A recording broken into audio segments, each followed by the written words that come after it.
ሀገራዊ ምክክሩ ኢትዮጵያውያን በመካከላቸው ያለውን ልዩነት አጥብበው ጠላቶች ሀገራቸውን ለማጥቃት የሚገቡበትን ቀዳዳ የሚደፍኑበት ስርዓት ነው። ከ4 ዓመታት በላይ ያስቆጠረውና አጀንዳዎችን በመለየት ሐምሌ 8 2018 ዓ.ም የሚካሄደው የኢትዮጵያ ሀገራዊ ምክክር ዋና ጉባኤ ለዜጎቹ እፎይታ፣ ለሀገር የጋራ መግባባት የሚፈጥር ትልቅ ተስፋ ነው። ለሀገራዊ ምክክሩ ስኬትም የዜጎችን የተባበረ ክንድ ይሻል። የአማራ ዲሞክራሲያዊ ኃይል ንቅናቄ የዓለም ተሞክሮ የሚያሳየው ምክክር በተገቢ መንገድ ያሳኩ ሀገራት ችግሮችን መሻገራቸውን እንደሆነ በማንሳት የድል ውጤትና ትክክለኛ የለውጥ ትሩፋት የሆነው ምክክሩ ውጤታማ እንዲሆንና ኢትዮጵያ ችግሮቿን እንድትሻገር ኃላፊነታችንን እንወጣለን ብሏል። ዲሞክራሲ የሚጀምረው ከዲያሎግ ነው የሚጀምረው። በቃ ከዲያሎግ ነው ወደ ዲሞክራሲ ሂደት እንዲያልን አይደለ።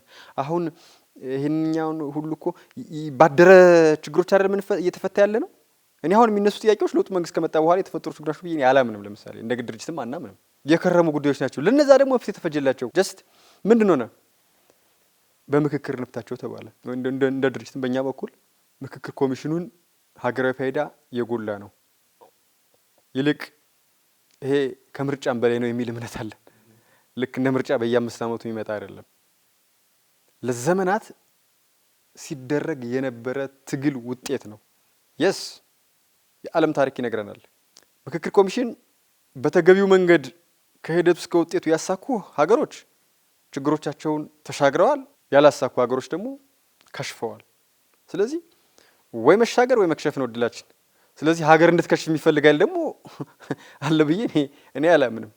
የጠላት አጀንዳ ተሸካሚ ካልሆነ በስተቀር። ስለዚህ ሀገራችን እንድትሻገር ምክክር ኮሚሽኑን መደገፍ አለብን። እንደ ሀገር ላጋጠሙ ችግሮች መፍትሄው ውይይትን መምረጥ ነው ያሉት ከኤንቢሲ ኢትዮጵያ ጋር ቆይታ ያደረጉት የአማራ ዲሞክራሲያዊ ኃይል ንቅናቄ ሊቀመንበር ተስፋውን አለምነህ ሀገራዊ ምክክሩ ኢትዮጵያ ባላት ታሪክ የመልማትና የማደግ አቅም ልክ ከፍ ብላ እንድትታይ ወሳኝ መንገድ ነው ብለዋል። ችግሮችን ከማጮህ ይልቅ ነገን አሻግሮ በመመልከት በሰከነና በማስተዋል አካሄድ መፍትሄዎች ላይ ማተኮር ይገባል ሲሉ ገልጸዋል። ችግሮችን ማጮህ ሳይሆን ሶሉሽን ላይ ማተኮር መቻል አለብን። ነገን ማየት መቻል አለብን። በአንድም ይሁን በሌላ መንገድ በተፈጥሮ ቢሆን አሁን ያለው የፖለቲካ ኃይል የሆነ ጊዜ በኋላ ያልፋል በተፈጥሮ። ስለዚህ ለነገ የምናወርሰው ችግር ሳይሆን መፍትሄ አውርሰን እንሂድ። ነገን እንገንባት፣ አሻግረን እንይ፣ ከታሪክ እንማር።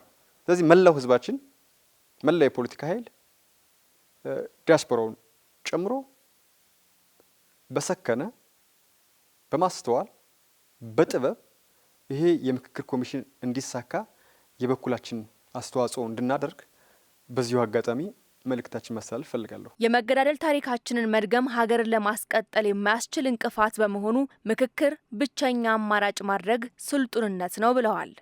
ትናንትም እኮ እንገዳደል ነበር። ያንን መድገም ለምን አስፈለገን? ለምን ከትናንት አንማርም? ምንም መሸፈን ሲያስፈልግ ቦልድ ነው ወጥ መናገር ያለብን። ምክክር ያስፈልጋል። ለዚች ሀገር መንግስት ተገቢውን ትኩረት ሰጥቷል። እንዲህ ነው እንዲያ ነው ማለት ተገቢ አይደለም የሚል የጸና እምነት ነው ያለን። ስለዚህ እድሉን በሚገባው እንጠቀማለን።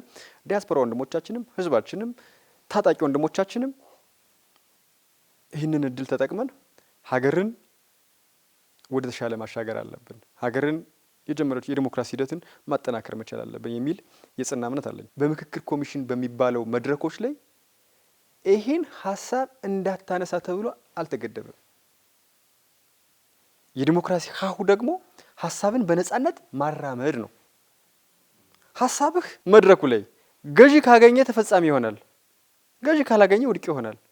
ስለዚህ ይሄ መድረክ የትግል ውጤት ነው። እኛ እኮ እናውቃለን፣ ሩቅ አይደለም እኮ ትናንት በነበረው ዘመን ለየት ያለ ሀሳብ ሲራመድ እንዴት እንደነበረ።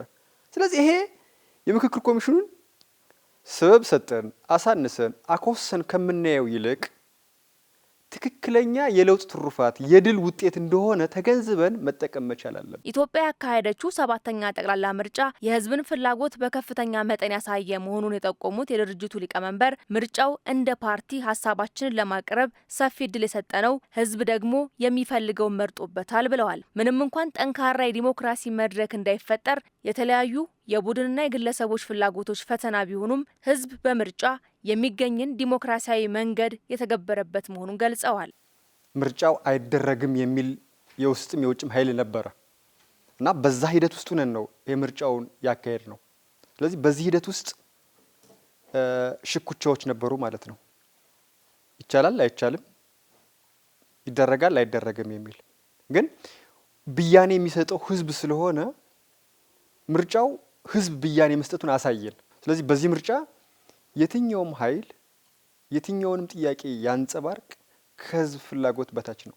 ይሄ በተግባር የታየበት ነው። በዚህ ምርጫውን ያሸነፈው ፓርቲም የዜጎችን ሰላምና ደህንነት ማስጠበቅ ተቀዳሚ ተግባሩ በመሆኑ በቀጣይ በትኩረት ሊሰራበት እንደሚገባ ነው ሊቀመንበሩ ያነሱት። ሰላም ደግሞ በተናጠል የሚመጣ አይደለም። የሁሉንም አካላት ተገቢ ድጋፍ ይፈልጋል። ስለዚህ ለሰላም ተገቢውን አስተዋጽኦ ማድረግ ይጠበቅብናል። አሁን ያለውን የሰላም እጦት መንግስት በሁለት ነገሮች ተጠቅሞ እንዲፈታው እኛ ፍላጎት አለን። አንድ ታጥቀው የሚንቀሳቀሱ ወንድሞቻችንን ወደ ድርድር ማምጣት። ከአሁን በፊት የሚደረጉ ሙከራዎችን፣ ጥረቶችን እናውቃለን፣ እናደንቃለን። የሚቻቻሉ ነገሮችን ማቻቻል ያስፈልጋል። ድርድር፣ ውይይት፣ ዲያሎግ ተገቢ ነው ብለን እናምናለን። ስለዚህ መንግስት ይህንን አጠናክሮ መቀጠል መቻል አለበት። ከዚህ ውጭ ከሆነ ግን ህግ ማስከበር መቻል አለበት። አንድ መንግስት እንደ መንግስት ህግ ማስከበር አለበት።